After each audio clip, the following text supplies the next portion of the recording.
Life isn't perfect, and neither are we. Nope. But we know how to face our fears And have some fun.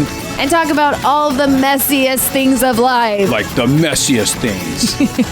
Get connected to yourself, get connected to others, and get connected to the life right in front of you. This is The Connected Life with Justin and Abby. That's me. That's you. And you. Welcome to The Connected Life here today. You have Justin, and Abby is not joining us today. That's right. I booted her out of the office and said, you're not going to jump in on this. Instead, I brought in a special guest. We're going to have a little bit of a man podcast. Is that okay today? Sounds good.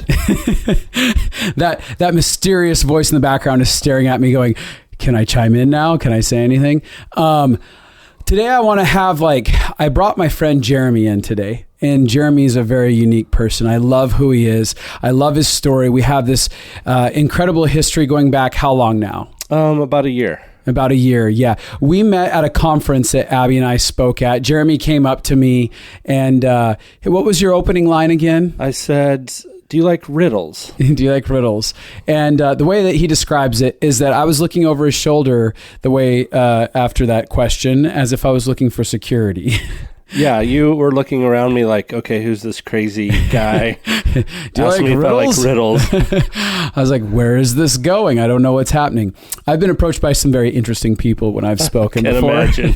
And so I'm like, okay. And you're a very tall guy. So this guy's towering over me with his giant beard. And it begins a process for us that reveals it begins revealing some really cool ways that I've played a part in his life that I didn't realize I had until he shared this. And we're going to get into some of how I played a part in his journey and how our lives intertwine. And that's going to be a very unique part of the story that we're going to kind of hold to the end of it.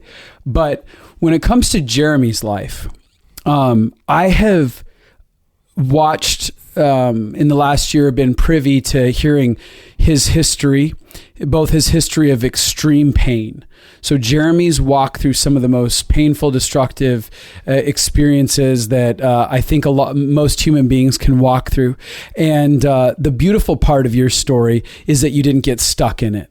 There wasn't this history of going to darkness and never coming out, but your story is actually one of hope.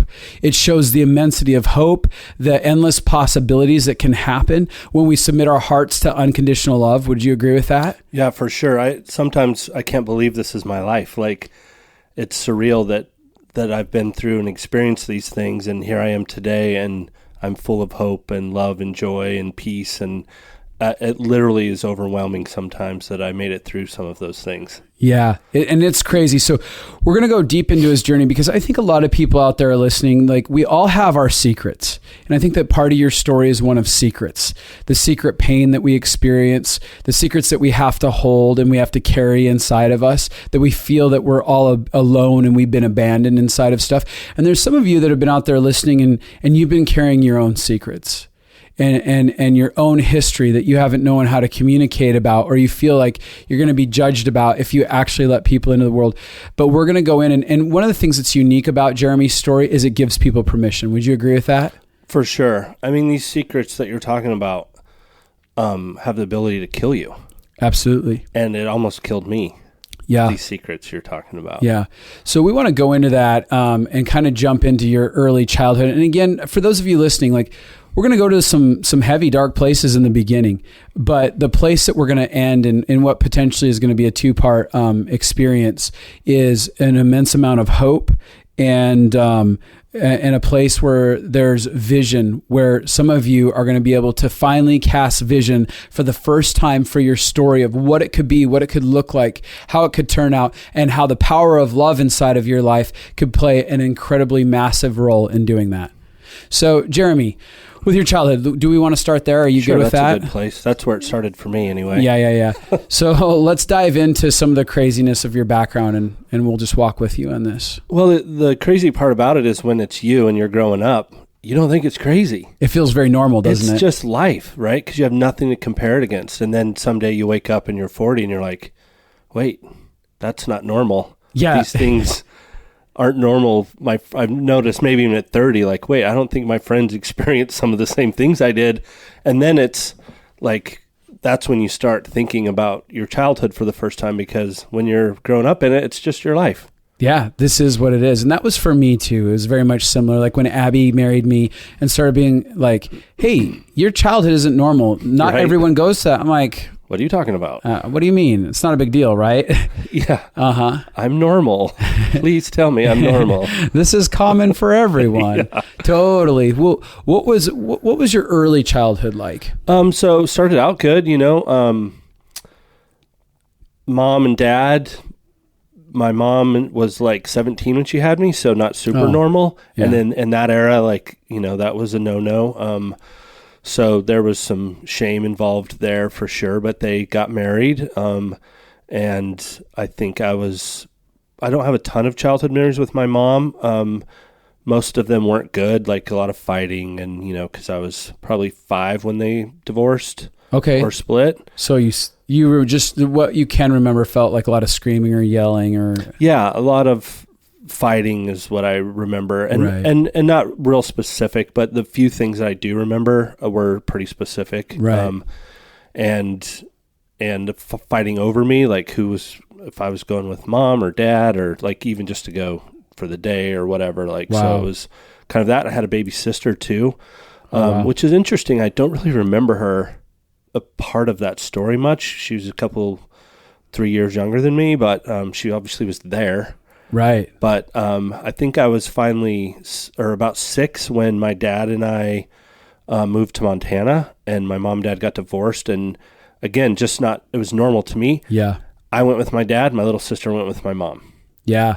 I remember when my parents almost got divorced, they separated for about a month, and that happened as well. Like we split up. And I remember my decision as a little kid, I was asked like, who do you want to go with? And I remember saying dad, because I knew if I stayed with my dad, I was like, I'm convinced mom will come back. Yeah. Something in my kid brain was hoping. Yeah. You were going to be the thing that brought glue, him back. The rope that pulled it all back together. Yeah, what a great weight to have as a little guy, right? Right. Not heavy at all on a child's shoulders. So you guys were separated. You and dad went your own way. Yeah, and I remember, not right immediately because dad was trying to hold on. Mom left, and I remember her having a boyfriend and like thinking, why am I hanging out with this guy? That's kind of weird. Yeah. And not really understanding it, but like, oh, okay. And then dad's like, oh, we're moving to Montana. My mom was moving away from our hometown. And so, yeah, it started, the early memories of my pain started when we moved to Montana, because my first real memories of living in this little tiny town in Montana was my dad crying himself to sleep every night. Wow. And me feeling so hopeless. Like I felt worse for him missing my mom than I felt missing my mom and my sister. Isn't that interesting? That happens, I think, for a lot of kids that go through divorce experiences. They watch their parents grieve. They don't know how to handle that. A lot of times they just turn off their own ability to grieve because they see the pain of the parents, which it's normal. An adult is going to have grief. And especially if you don't have good conversations with kids at that age about what's going on, a kid has to come up with some sort of solution to deal with stuff. And sometimes focusing on the parent is easier than having pain because they don't even know if their pain's going to get met. Yeah, and I just remember it being like, I got to take care of him. Yeah. Because I could hear him wailing in his room at night. Yeah, in our little tiny so house. Scary for a little kid. And like thinking like, and I don't remember specifically, but there was always this feeling of like, well, it's me and you. It's just me and you now. Yeah. Right? Like, which is some weight. Like, okay, so we're going to get through this, whatever this is. And I remember missing my mom. But I just mostly remember him being so sad and being in his room crying himself to sleep at night. Wow. And the pain of that. And then, so that was like half of kindergarten, first grade. I think the story goes he started dating my Sunday school teacher, and they soon got married, but that didn't last super long. I don't remember exactly how long they were married, but I remember really liking her. And what was told to me, which I just found out like a week ago, this memory came back of what was told to me why that marriage ended so quickly, was I was allergic to cats and she had cats. Wait, what? Yeah. So like the shame and guilt of basically thinking, like, this just came to me last week, right? Oh, like, so when you were a kid, your dad told you, Yes. she had cats. You're allergic. You're allergic. She wouldn't get rid of the cats. She wouldn't get rid of the cat, so I had to leave. Yeah. So basically, it's Was that my super fault. abrupt? Yeah. All I knew is they got married, went on a honeymoon. I remember we moved in with her. And then the next thing I know, my grandma and grandpa were coming to get me, and we were leaving Montana. And I didn't like get to say goodbye to her or anything. And so it was just like, wait, what? And I was happy because this woman made my dad happy. He quit crying himself to sleep at night, and it painted this picture of, a family again. And, but yeah, it was interesting that I just kind of remembered, like, wait, was that shame put on me as 7-year-old, like 6-year-old? That's such This marriage didn't make it because you're allergic to cats and she wouldn't get rid of her cats. So that must have hit a kid. I mean, obviously, you're just remembering all of that now, but for that little boy, he must have been devastated. And there's so many places as kids through the process of divorce, we take on the weight of it. There must be a problem with me. I must be bad. Whether someone says it or a circumstance feels like it communicates it to you. The crazy part is it shows back up like 10 years later. This thing that I'll get to. Okay. Where it points back to why I would feel this way. But so we left Montana, and also there were some hard memories of Montana. Like my dad was working for a logging company, and like sometimes when I'd get home super late, and I'd get out of school at 3 and I'd walk home. I'm in first grade. Yeah. And I remember specifically one time he didn't get home till like 10 o'clock at night, and I'm home alone. So I just remember like we had a long driveway and just like staring out the window, like every car headlight coming down the road. Like, is that him? Is that him being like scared, like terrified? Like, where is he? Like, so it started this thing of like, are people going to show up for me? Am I always going to be all alone? What's are going they just going on? to disappear on me? Yeah. And like, that's when I remember like, kind of having school friends and then playing sports, and that's where baseball starts and all that. And I just remember like getting the ball and throwing it on the roof and it rolling down and catching it myself. And you know what I mean? Like at the time, it doesn't seem like that much, but then it's like, oh wait, like I was all alone. I was alone a lot. They say one of the greatest in the book, Complex PTSD, they talk about, abuses, and one of the greatest, considered one of the greatest abuses is neglect, because neglect is this idea, like you can pinpoint physical abuse, like, and you can justifiably say that was wrong, that was painful, that hurt me. But neglect is a different monster, because you can go so long thinking that shouldn't have affected me. No one hit me. No one did anything bad. I was just alone catching balls all day long off the side of my house. And so you never actually give the appropriate validation, and you never appropriately grieve the reality of that type of pain until someone says, no, actually neglect is really painful. And having someone involved in your vital years of your development is deeply needed, and it's deeply painful and affects you deeply when you don't have that. Yeah, for sure. And just not realize it really until much later in life. Yeah. And then you're like, oh, and I think partly too with my story with my dad is like, it was him and I, and the love that I have for my father, who's since passed away, unfortunately, prematurely, of protecting them in that. And that's kind of been a journey of like, wait, that wasn't right. Although he was doing the best he knew how to do, and he was in so much heartbreak on his own, but it still wasn't right. And finding that balance, being like, I was kind of jacked up, but I still love and honor my dad. And the last 15 years of his life was the best father and the best grandfather. And, you know, so I think it's important too to recognize that, like, our parents are young. My dad was so young.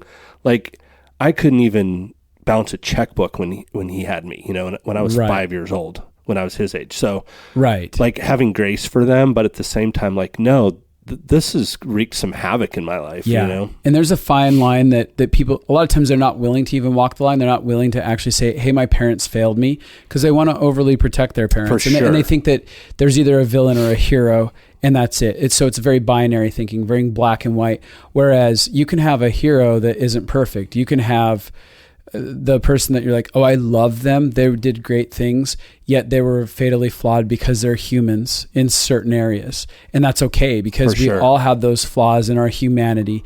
And so, but with the need to protect a parent in that way, without trying to do the balance thing, it keeps you forever trapped in your pain. Yeah, you can't objectively look at your childhood and be like, okay, that was kind of jacked up, and I never felt like anybody showed up for me here. And then, because when you do that, then it makes you feel like you did it all wrong. Like there was something in you that made these things happen, and not like, no, they were going through some of their own junk. Yeah. And they couldn't be there. Yeah. He didn't choose. It's not like he chose not to be there for me. Yeah. He just was so much in his own brokenness and pain that he was doing the best he knew how. And I also want to have a ton of grace for my parents, because being a parent now, I hope my kids will have a ton of grace for me. Totally. You know what I mean? So totally. Yeah. So how did that kind of develop? So he ends up walking away from that situation. Yeah. A couple of years go by. Yeah. We moved back to my hometown, and immediately he starts, like many broken people do, right? He started dating pretty quickly and ended up marrying this lady. Well, maybe a couple of years after we moved back from Montana. Okay. There was a long period where he was still in Montana, because he had bought it. We had a house up there, and I remember living with my grandparents during that season, and kind of being shuffled around, like this grandparents for this week and this one for this week, and then maybe my mom would come get me for a week, and then it was just, to this day, I'm not really sure the timeline, so it's all a bit a mystery to me still. So yeah, before he married for the third time, there was a season of me bouncing around a little bit, and that's when some of the next chapter in my life where things actually took a turn for the worse. Yeah, let's talk about that worse, that pain in there. What started happening in that season? I started being around a bunch of kids older than me that started having me do things to them and for them sexually. Okay. And again, in the moment, thinking, oh, this is just part of the deal, right? And right.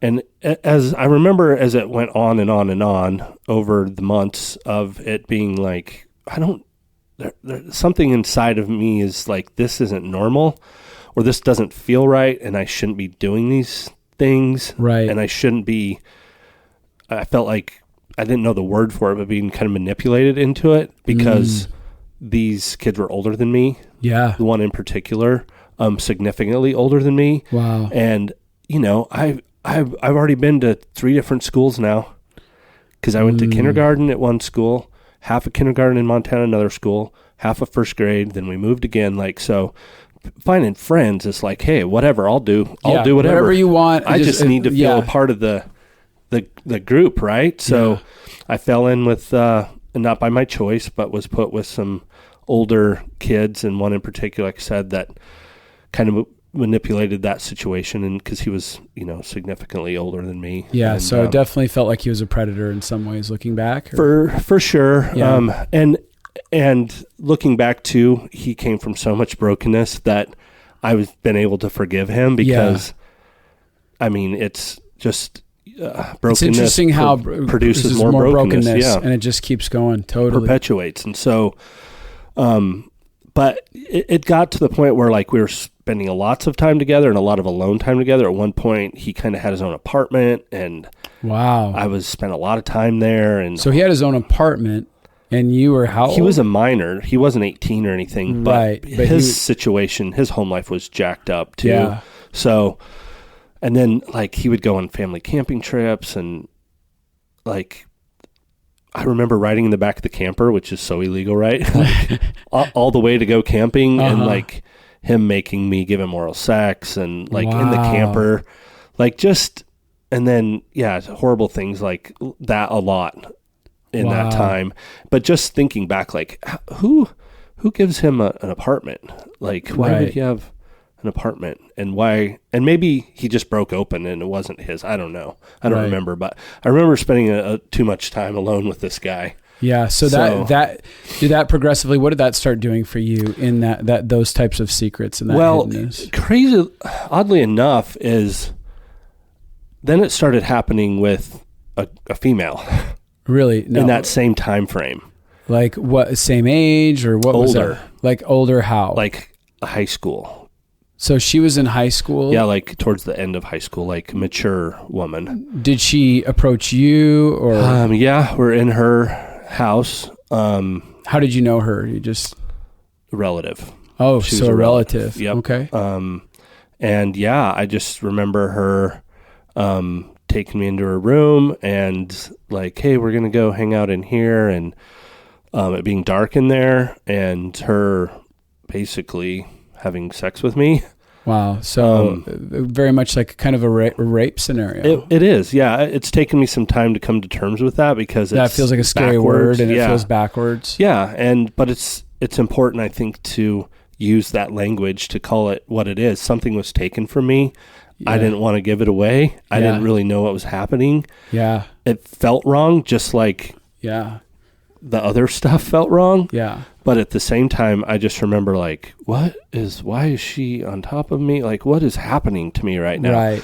And I remember... It felt very scary. Yeah, crazy. And I just remember like, she had all these like Rush posters all over her wall. And I'm like, I remember while she would be on top of me, like looking over, like, those dudes look like ladies, like obscure random things, right? Like I'm remembering about like trying to go somewhere else because I was so uncomfortable with what was going on. But at the same time, it was like, well, this is going on over here with this guy. Yeah. And this is going on with her. Like, it made it almost more normal because it was more than one isolated incident. Right. I think if it was one time with one or the other, it would have been like, and something's stopped off here. Right. But like, it was just this pattern of like this happening for this season. And then even within the next 5 years, it was something that happened more often with babysitters and like just... So they would just take you and be like, somehow... Yeah, they would like put TV on for the... we're skipping ahead a little bit, but I had some step siblings later on that we'd get babysitters for us, and then she would put them to bed or different things. And it was just like, well, I guess this is kind of my lot in life. Like, this is what happens and this is what's normal. Again, I think if it would have happened once, I'd have been like maybe able to tell someone or like, hey, this weird thing happened, but it was like, it kind of kept happening. And it's kind of like, there are a lot of people, when you describe the Rush posters, I know that I've spoken with a lot of people in my office who are survivors of sexual abuse, and oftentimes that they'll be able to very much describe very detailed, very specific things inside of the rooms that it happens. Absolutely. Because they dissociate from the encounter, and all of a sudden they're just like, they've left their body and they're over here examining the room. Exactly. Because what's happening is actually, there's something like when sexual abuse enters into a child's life, it's one of the most twisted things that can happen to the human soul, the human condition. One of the most breaking things that can happen to a young kid is when these things that as they get normalized, it just breaks them more and more inside. So you're saying that continued through just into babysitters and other things. Did it go any further with other authority figures? A couple of babysitters up and through about 6th grade. Wow. So from, like 2nd grade to 6th grade probably. Wow. Yeah, 1st grade to about 6th grade because I was living in California the last time that happened. And I would say even when I technically lost my virginity, to jump way ahead, I felt like I didn't even want to do that. Like, right. But I was the point where you actually made a decision at 18 to have sex with someone because you wanted to, not because they pulled something from you. You were just even scared. I didn't want to even do it then. And it was like, it was awful. I cried afterwards. Like, because there's knowing what I know now, right? There was so much shame and like around it. But yeah, I just remember like, I grew up in the church, so this is all happening, and then going to church with grandma and grandpa on Sunday, and like, wow, my grandma on her knees praying for me every night, and me just thinking like, oh, okay, this is life. This is what it looks like. And there's no way I could, say anything. What did you feel like internally with that type of secret? Because again, we're talking a little bit about secrets as well. That's a big part of what we're foundation on some of this, and people and what they carry inside of their secrets. What did those secrets do to you? It just always felt heavy. Like I always felt like, man, if anybody really knew, that shame started early, and you can't recognize it when you're sick. That's a staple word. If people really knew, if they really knew, if they only knew, that's right? common in every secret area. Yeah, because there's this feeling of like, if they only knew that I'm garbage. Yeah, and this thing keeps happening. So what am I telling everyone that it's okay to do to me? Yeah, like I have this target on my back, right? Like, oh yeah, just do with what you want, because nobody's watching over me. Nobody's taking care of me. And again, it's not because nobody loved me. I never, to this day, I remember one time early on when I first started talking about this, people were like, oh, I'm so sorry that nobody loved you. I'm like, oh no, I felt completely loved by my dad and by my mom and by my grandparents. Like 100% loved and taken care of in certain ways. But in that era too, it was like when you're in first grade, you're riding your bike down to the store and you're running with all the neighborhood kids and you're out for 8 hours a day. Who knows what's happening to these kids, right? Like Totally. It was just part of the era. So it wasn't like I was unloved and came from this, lived in a crack house. Totally. Like that's the tricky part of all this. Because that's where you're like, oh, it feels normal, because in ways it felt like I had a normal childhood. Like your brain goes, it's normal. Exactly. People did love me. They were busy going to work, whatever. And then then the other side of you is like, no, but there were really crazy things that happened in that. And what I called normal is not common. Yeah. It's exactly what it was like, because I was like, again, I had kids that their parents were alcoholics or they grew up in, the wrong side of the tracks and really had it, what I thought was rough. Right. You're looking at them going, oh, they have it terrible. So bad. Like I remember having compassion for these kids and like, well, at least I'm not wearing the pants that have as many holes as they do in. Right. Like having compassion for them, because I'm like, oh, they got it. Or real knowing rough. Some of them got bruises that they're coming to school with, right. or potentially, stuff like that. Yeah. And for all I know, they probably had it better than I did. But it's just, that's the secret part of what you're talking about, right? Like I just kept stuffing, like there's no way I could ever tell anybody, because there's this shame that comes with, like, you feel like, what have I done to deserve this? Obviously I did something, because it didn't happen just once. Right. It just kept happening again and again. Yeah. And what did I do to deserve this? And that's something that happens in childhood abuse, is that the question will always become about me and what did I do to deserve just this? Like divorce, right? Yeah. It's the same attachment to, of you feeling guilty and feeling like it's your fault, and it doesn't matter what anybody says, right? You're just like, the shame of it all is like, oh, but you don't know it again at the time, because while all this is happening, I'm just a little kid, which I'm learning has made me be really good at making friends, because I moved around a lot. Right. So you learn how to develop a personality. Yes. Very fast. Because I was always having to fight to make friends, and it made me easy to be around. But it also, I've learned, really made me to be happy-go-lucky, and I was super optimistic, because I just had to get through the day. Right. So you very much became a chameleon. Very much. Of like, I'm going to be what you want me to be. You're going to be happy with me. I'm going to make you my friend really quick. I know the things that will make you happy with me, so I'm going to do that. And that's something that you learned even in the abuse, was I'm going to learn how to please. I'm going to learn how to not. You're right. I never thought of it that way, but that's exactly what happened. Like, kind of what can I do to make this get over with faster? Yeah. So if I can figure it out, then maybe it'll be done or go away, or totally. Okay. So what ends up start evolving there? Because your dad's on his third marriage now. So now he gets married kind of towards the end of some of this going on. And again, he's happy. And I have a new stepsister and brother who are very close to my age. The stepbrother's a year younger, stepsister 2-3 years younger. Mm-hmm. So that started off pretty cool, right? Like I got somebody to play baseball with now, and to get in trouble with and shoot BB guns with, and all the fun things. Pretty early on, I started to see kind of, I didn't know the language at the time, but was very manipulative. Oh, your stepmom? My stepmom. And I don't know what happened exactly, but I remember at one point she started making me call her mom, and I was like, well, you're not my mom. And it was a big ordeal. Like, if you don't call me mom, I'm going to punish you. Like, oh, wow. Yeah. So it started off, it wasn't very long after they got married and we moved in together that kind of behavior started happening. In the meantime, I spend holidays and part of the summer with my mom and back and forth. And, but the stepmom number 3, we'll call her. Okay. She started getting physically abusive as well the older we got. What was that like? What do you mean by that?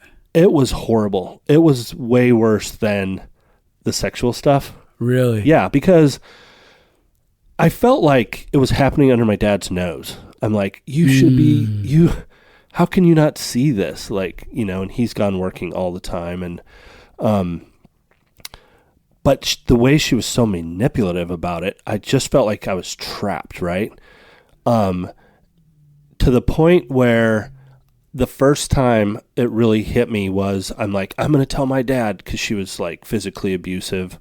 Like hitting, slapping, scratching. Yeah, I'd always have scratches and stuff on, where you couldn't see them, but I would have them. And I remember specifically one time she said, if you tell your dad, it'll be your fault that we get divorced, just like it was the last time. Whoa. So that's how, remember earlier on, I was saying this comes back to this thing that, like, I didn't, again, not knowing what it was, but like, oh, the shame of like, oh, I did, that was my, wait, how was that my fault? Yeah. Wow. So from there on which out. Which again is stripping you of your voice at every turn, your voice. I'm in third grade. Yeah, you're in third grade. You lose your voice as a kid in the sexual experiences that are happening to you. You can't control them. You can't tell anyone about them. And now everything is about shutting your voice down. And for so many people, that's what abuse and pain does. It all comes in to rob us of our voice. Yeah, exactly. And I just remember, like, it wasn't me and my dad anymore. Yeah. It was, before it was like you and I. It was like, we're going to get through anything together. And then I felt like she had this trump card. Did it feel like you lose him in that process? Oh, yeah. She's like, okay, tell him. And he'll choose me over you, and you can go live with your mom and your sister. Wow. Which, I mean, the manipulation, it was ridiculous, right? Like, so I just couldn't say anything. So many times I'd want to be like, Dad, you should see what she's doing to me. Like, it was, again, harder than all the sexual stuff put together because it affected me on a daily basis. The other stuff, the sexual stuff, didn't happen every day. Right. So there was some reprieve from it. But this manipulation of living with her every day, waking up to, here's a cool spot to jump ahead a little bit. I realized a month or so ago that whenever I'd walk in the house and tell my wife, like, man, I sure am hungry. And she'd be like, well, make yourself a sandwich. I'd be like, forever. Your wife would say that? Yeah. She's like, well, make yourself a sandwich. And I just remember feeling like so much abandonment in that. Like, if you loved me, you'd make me a sandwich. And I got to thinking about it because it's been an issue in our whole marriage, this food thing, right? Right. And I remember from some of the tools I've gotten from you that I'm like, why is that? This doesn't make sense. Well, I got to thinking about it. Back to the stepmom, number 3. This is why. She would make my stepbrother and sister hot cereal, hot breakfast every morning. Bacon, eggs, pancakes. No. Take it to their rooms. No. And if I wanted breakfast, I would have to get up and make myself cold cereal. That makes me want to cry. That's so twisted. So fast forward to my marriage. You don't make me food. It makes me feel rejected. It makes me feel like you don't love me and you're not going to show up for me like nobody else has. You don't love me. You don't care about me. That definitely associates with that. Yeah. But the cool part about going back and realizing that is now I can walk in and make myself my own damn sandwich and sit down with my wife and eat my sandwich and we can have a great talk. And I don't get mad and slam the door and go down to the fast food joint and spend $12 on a hamburger to show her. You know what I mean? Like that's totally, the pattern totally. of like, you don't love me. You won't make me a sandwich and I'm going to get fat. How do you like that? Yeah. While I do it. Totally. Well, I think that, Jeremy pointed out a huge point there, which was, the idea of triggers. Like you realize I'm being triggered through some of the process that you've been in. and you're able to recognize, oh, this doesn't this shouldn't equal that I feel so unloved. So it became an invitation to investigation, right? Exactly. And those are moments that people need to be aware of like, oh, is something so over the top that it's an invitation to investigation, that it's not actually about the thing right in front of me. It's about something else. And I love what you discovered there. Yeah. So it's just been that kind of a journey. But with her, it went all the way through high school.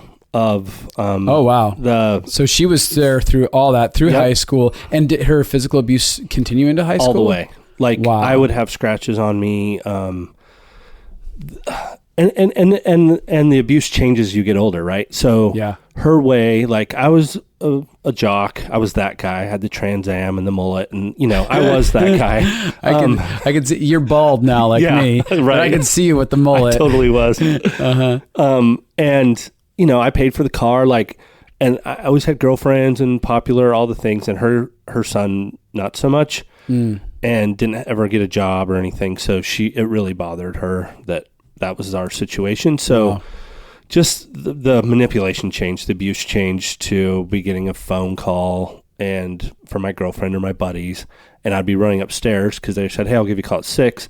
And she would, oh, he's not here. Oh. Or he can't talk on the phone anymore, whatever. And then be looking at me as she would hang up the phone. Right. And just the same old thing of like, I'm going to tell my dad. Fine, it'll be the end of us, and you'll be the one that ruined his marriage, and or he'll pick me over you. You think all, Did you just hate women? Yeah, outside of my little sister and my grandma, I did not, but I didn't know it. Right, it wasn't conscious. No, I didn't know it until I met you, actually. My wife's wishing that we would have met 10 years ago, not 1 year ago. But you're welcome. Yeah, but it makes sense, right? Like, it's all was pain and manipulation, and femininity would feel terrifying to me.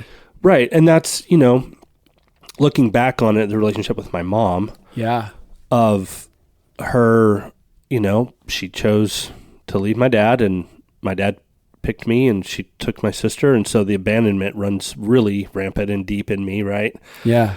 To the point of I loved my mom, and but I never could really have a relationship with her, and I didn't know why.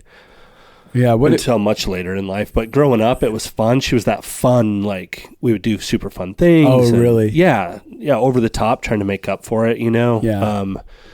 But I remember the drop-off spot where my dad and her would meet. It's interesting because I've had a lot of people who, again, family of divorced homes, where they'll very clearly remember their drop-off spot, the exchange place. Yeah, it was, and that's imprinted in their world.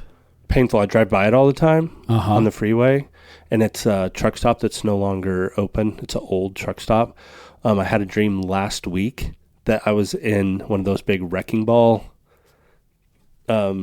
machines. Oh, yeah, that had a big wrecking ball on it? Yeah, and I bought that truck stop, and I demolished it. Wow. Last week I had that dream. Wow. So, yeah, it was just super painful, that, like, crying because I don't want to leave my dad, and then crying because I don't want to leave my mom. Like, just the torment of that was unbearable. Well, I want to get into, and we'll probably get into this maybe a little bit later, like your pain with your mom and why you had so much pain and why you had so much separation. But I want to get into, if we could, for a few minutes, what was the outcome? So here we have our childhood. Did you have another stepmom after that, or was that? So stepmom number 3 and dad got divorced right after I graduated. I was like, are you kidding me? I feel like she held on till I left the house, and then to torment me. And then I was like, all right, I'm done. Yeah. And then they were divorced for a minute, and then they got remarried for a minute, and then they got divorced again. And then I moved away, like, as soon as I graduated from high school and could get away from my hometown, because it just, no good memories there, right? Yeah. So I moved to Wyoming and was working on a ranch. I grew up on ranches all over in California. Right. You're like a guy's guy. Like when you see you're a dude You know, I rodeoed, you know, the whole thing, but that's, which you're by the way, you're friends with Todd Pierce, who's been on here before. Yes, and he's the best. Which is interesting because we found out we had that in common as well. But yeah, I love Todd. So you were saying, so yeah, I moved away, and then I literally was gone a month, and divorced from stepmom number 3, and he calls me. He's like, "Hey, I'm coming up to see you in Jackson Hole next weekend, and I got married." And I was like, "Really?"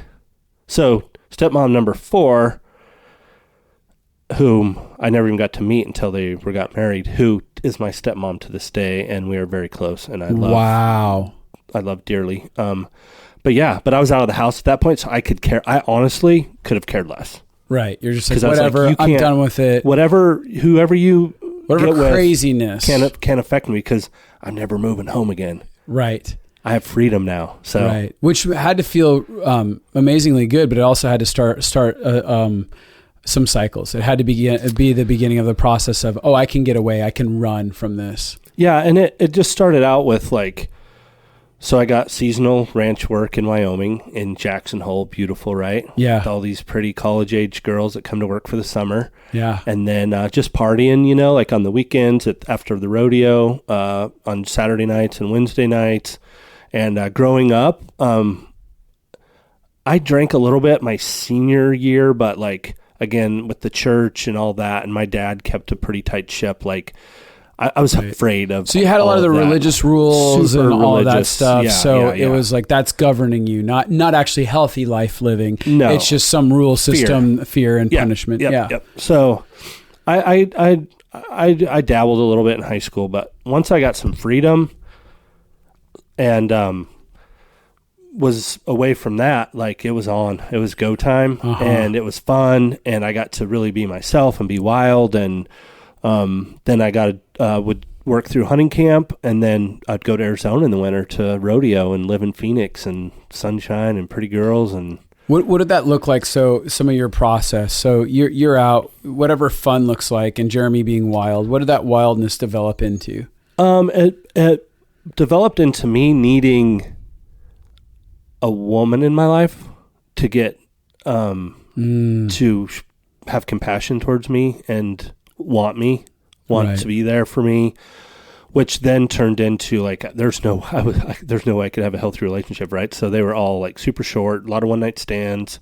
Wow. And that's part of like that culture of the rodeo culture. And Todd's talked to me about that. The rodeo, like you're partying hard, you're running hard, you're doing whatever to stay up all night to drive to the next one, and that became something that tasted very good to me, that lifestyle, because there was no permanent. It was new friends. It was you're on to the next town. Like I did not know where I would live at night. Like we were staying on different people's couches, and like buddy's parents' house for a week, and then in the car and to the rodeo, and like stealing showers from gyms, and like it was super fun.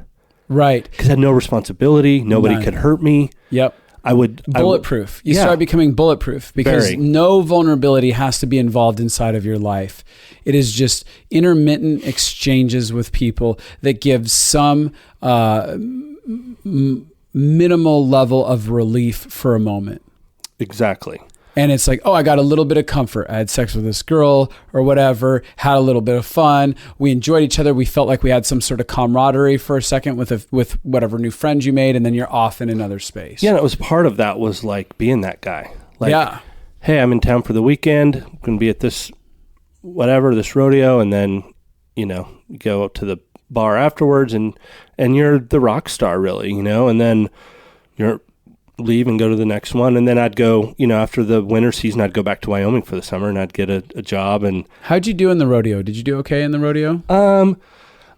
I would say it like this: every time I'd about be ready to quit, I'd win enough money to think I was good enough that I should keep going. It was terrible. Like I wasn't that good. I'm way too tall to ride bucking horses, and it was more of my identity, and being that guy was more attractive to me than like Todd, who was actually really, really good. Yeah, he's a superstar. Yeah, he was real good, and I just I was addicted to the lifestyle and the friends and the party and the girls that came with it, and you felt special. Yeah, it there was something about like going to the rodeo, doing your thing, win or lose, going to the bar. They're playing the rodeo on the big screens at the bar and being like that guy. Yeah. Yeah. I mean, it was the best. So special. Yeah. And then you had a platform with the ladies and your peers, and it was super fun. And that went on for too long. And it turned into a behavior of, okay, the partying wasn't just on Wednesdays and Saturdays or on the weekends anymore. It was turning into more consistent. I was starting to have some idea of like, this isn't right. Like, because I always was compassionate and I always cared about people. I feel like I had a good true north. And these girls would really fall in love with me because I would, some of them I'd date for the summer in Wyoming. And then they would start getting close and make plans for the winter, and I'm out. Yeah, peace. I couldn't let it go, and I remember like feeling remorseful about that. Like, this was a nice girl. This was a good girl. Yeah, and I just crushed her. Did you feel lonely, or how did you feel? Like if you get down beyond the facade of the good little moments that seemingly are awesome, what was going on inside? I wouldn't let myself be lonely. I was always surrounded. I couldn't be alone. Wow. I would not allow myself really to be terrified of loneliness. Because if I was alone for very long, I would have to start looking at that thing inside of me, and it terrified me so much. Oh yeah, that secret you're talking about. That there's no way. So I had to become attractive to people to want to be around all the time. So I became that guy, the life of the party, generous. Right, I never had any money because I was that giving guy. Giving it away or doing whatever. That guy at the bar. I was always, people wanted to be around me, but I had to create that so I was never alone. Yeah, yeah. So what did that, like, what was kind of your lowest point at this spot? Did you hit a couple low points with all the drinking and all of that stuff? Yeah, I started getting in a little trouble. I like to fist fight a little bit, and but I like to, you're driving all over the country, and I started. I got a DUI I was in with a buddy, and I was mortifying, and never drinking again, and this time I mean it. And then 3 years later, I got another DUI. Oh wow! In a different state, and this was back before they really talked to each other. So it was like, I had to do a little jail time, and you lose your license and this and that, and then. A few years later, I got another one in the same state, and it became a much bigger deal. Oh, wow. And that really started me down a road of like, okay, I need to stop moving around. I need to get serious. And I always have had so much favor on my life. Like, I would get these incredible, crazy jobs, like that you get one of these jobs in your lifetime. And I've had like 5 of them, like crazy favor, right?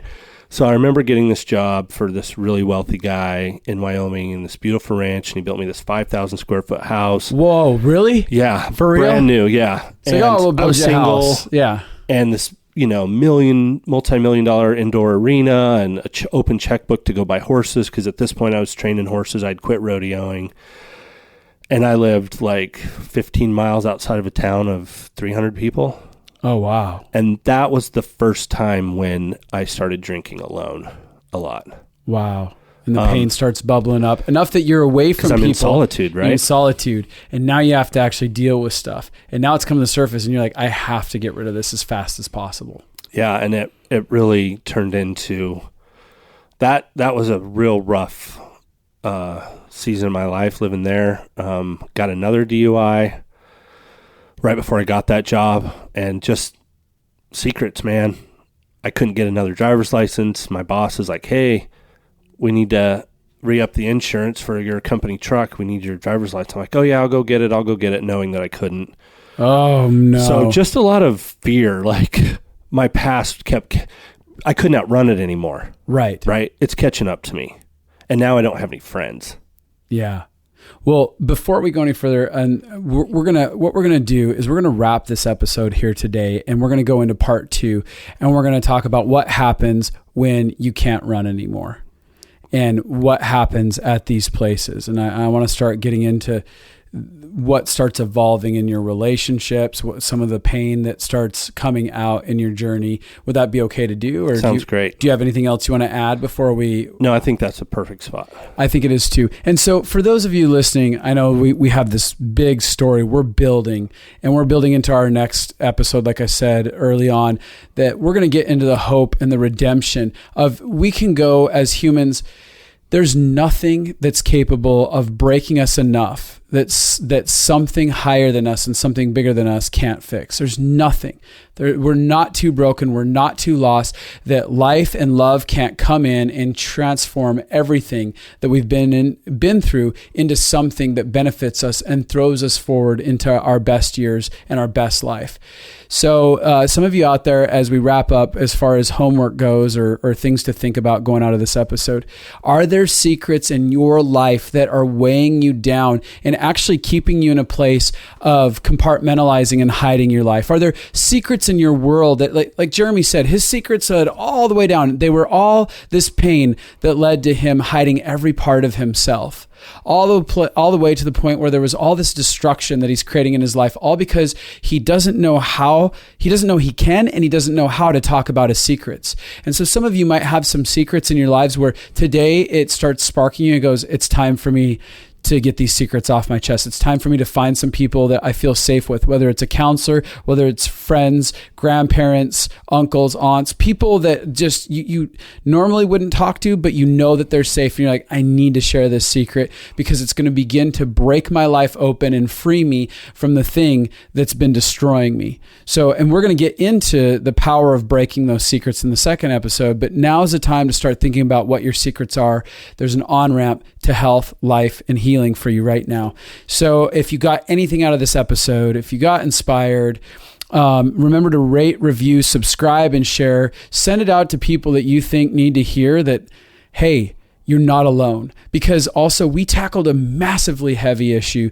And we talked about it in a way that wasn't too heavy, but the reality is that your childhood of sexual abuse is something that a lot of people have gone through, and that's one of the greatest secrets that feel the most heavy to dialogue about. And I love your bravery for being willing to come on here and go like, hey, yeah, actually this is my past, and I'm not going to live in shame about it. I'm going to share it so that maybe people who have been trapped inside of themselves can get free even in that.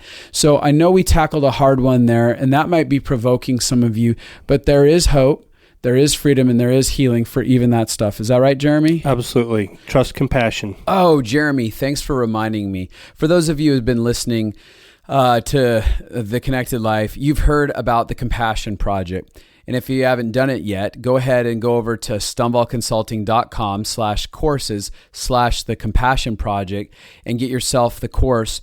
It's a 3-part series when bundled together.